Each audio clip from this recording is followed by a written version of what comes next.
into the GSMC Dead Ball Sports Podcast, brought to you as always by the GSMC Sports Network. Before we get into our second segment of today's show, I do want to remind you, as always, that if you wish to contribute and interact with our shows a little bit more directly, consider making yourselves available to the Super Chat, Super Thanks, and Super Stickers features here on YouTube. As always, a great way to get your opinions, feedback, input out there and on air as I read the comments for this show. Just makes them that much better, that much more interactive.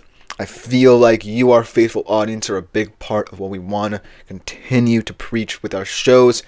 If you guys contribute, our shows just become that much better, become that much more accessible, and thus even more fun to do. And anything you do for our shows is genuinely appreciated by all concerned here at the network. Without further ado, let's get into our second segment, another off-season NFL guide for a team that the Washington Commanders shockingly eliminated in the divisional round. The number one overall seed, Detroit Lions. Very disappointing season if I'm a Detroit Lions fan and if I am Dan Campbell, especially because this felt like the season where the Detroit Lions could finally break through, finally get to their first ever Super Bowl, and then the upstart Washington Commanders whoop you at home. That's pretty embarrassing if I'm the Detroit Lions.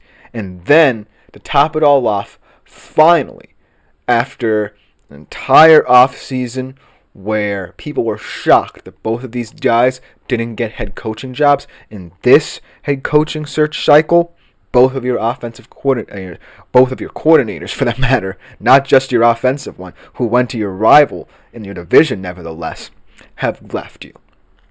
And now you're facing a very uncertain future. But when I look at the Detroit Lions, it might not be as uncertain as some people think because there's still a lot of continuity within the roster. You're getting back Aiden Hutchinson, which should almost immediately bolster this defense's hopes, no matter who the coordinator is. And I still feel like they can perform at an elite level no matter what. There are some issues to address, the coordinators notwithstanding. Even though they have addressed them, we'll have to see how they perform.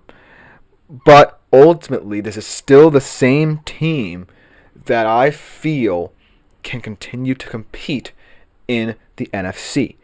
Because when I look at the NFC, yes, you have teams like the Commanders, potentially the Rams, maybe the Seahawks if they get a good draft going that are upcoming. And then you have the teams within your own division, and of course the Philadelphia Eagles now with Saquon. But if you're the Lions, in terms of talent, you're still one of the best teams in the entire NFC and maybe even the entire NFL. A lot of the questions are going to fall on the coaches, more so than the players. But if the coaches get their job done in the offseason and prove that they're up to snuff in the regular season, then I have no reason to doubt why the Lions' Super Bowl window is looking to close anytime soon. So let's address what changes they already made, what changes could be upcoming for the Lions, and see where that puts them heading into the regular season. Obviously, we talked about them getting new coordinators. Calvin Shepard, in-house hire, was a linebackers coach, one of the best units. Got the best out of guys like Alex Anzalone and guys of that nature, Malcolm Rodriguez. And I think he profiles really well the culture that Dan Campbell's trying to build.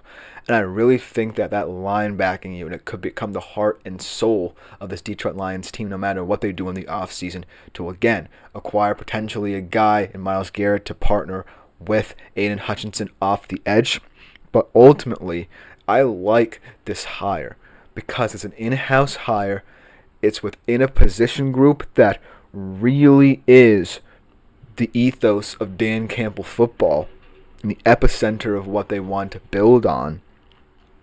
And then I feel like it also means that not only is Dan Campbell willing to take on the role of head coach and make important decisions in analyzing who can best help his team, but he's also doing it in-house with people he feels he can trust in. This is a very, very important decision, not just for the Detroit Lions organization, for Dan Campbell's status in that organization. It means he's a respected veteran figure who is now relying upon people he entrusted with specific roles within his squad to step up. He did the same thing with the offensive coordinator position with John Morton.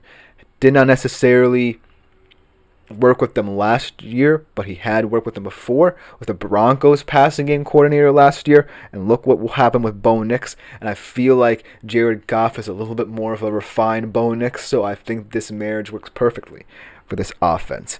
I feel like you still have the weapons, if you're John Morton, to work out another unique offense, which works for Jared Goff and Amon-Ra St. Brown and Sam Laporta and this offensive line that's still elite. But ultimately, I feel like that's where all the questions abound. Is this offensive line? Kevin Zeitler stepped in admirably, has had a remarkable NFL career. The big question there will be, will he resign and for how much because of that market resetting for these offensive linemen? He's not going to come cheap, and I feel like this draft class will be very special for offensive linemen. Then obviously we talked about needing more pass rush opposite Aiden Hutchinson. Obviously, they were 23rd in sacks. It wasn't necessarily the fault of Aaron Glenn last year that happened, but you also need someone who can really partner well with Aiden Hutchinson. And much like the Washington Commanders, they could be in the Myles Garrett sweepstakes very heavily. And because they're NFC teams, and because they have decent cap space, I feel like they would be top-tier targets for the Browns to look to make deals with. Because they're not AFC rivals, and they're certainly teams that Myles Garrett will feel comfortable on and fit in seamlessly with. So I feel like that could be addressed very handily in free agency should the Lions think about that route. But let's talk about how the Lions can look next year in terms of their offensive line, because that's where I feel like there could be a lot of rejiggering in the offseason, especially considering the draft. I feel like even though this offensive line has consistently been one of the best in the league over the past couple of years, it does feel like it's getting older.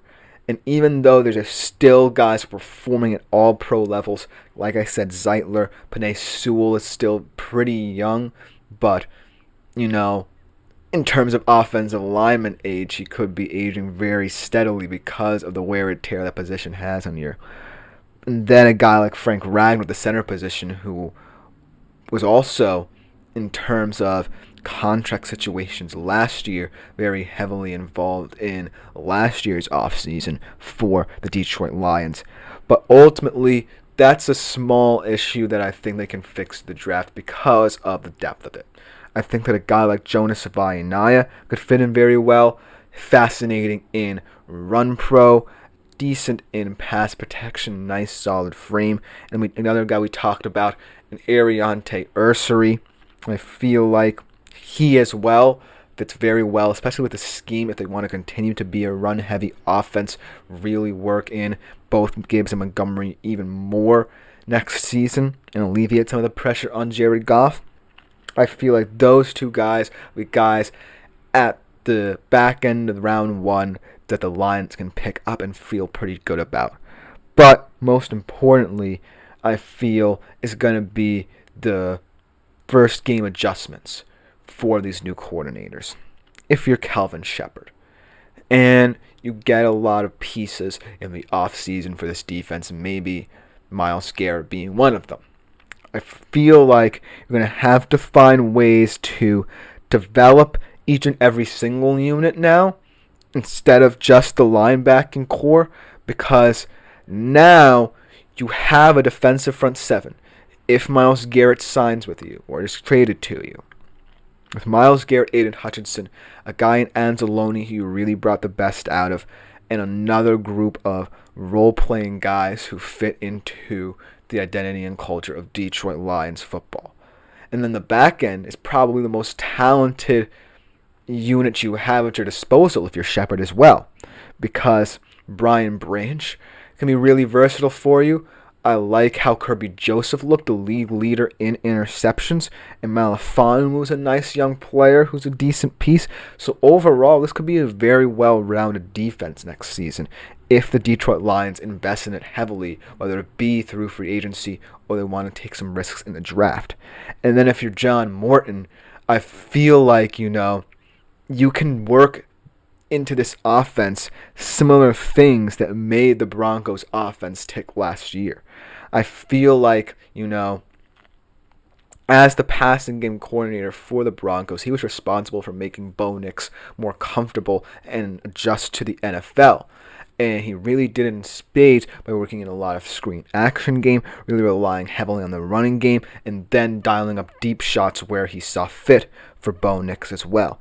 And with Jared Goff, I feel like you can do a lot of similar things, and this is already a team very familiar with its strong suits in terms of getting certain guys out in space, working in a lot more of the run game, and ultimately dialing up some nice deep shots for a guy like Jameson Williams to keep him happy as well.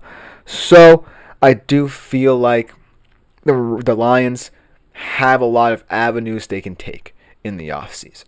I feel like in terms of the defense, I feel like it can be worked in free agency a little bit more, because I feel like when you're picking late in the first round as a contending team, I feel like your mindset gets a little muddled because of all the things that you can try and decipher on who you want to pick or not.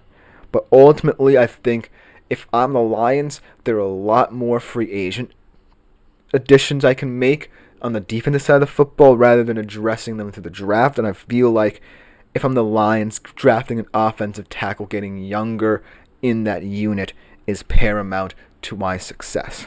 But ultimately, it's going to be an interesting season in Detroit now that Dan Campbell's fully in control. You have new coordinators, and this offense and defense could have new faces. So I'm really intrigued to see how it all works out, but let me know what you think in the comments, because coming next we transition for a little bit into the world of MLB, talking about two of the biggest remaining prospects still on the market. One, not necessarily completely on the market, but still having talks with his specific team, and the other, an aging star who could still be a high-profile signing for any team who covets him. We'll be right back after the short break to talk about it. Looking for your daily fix of sports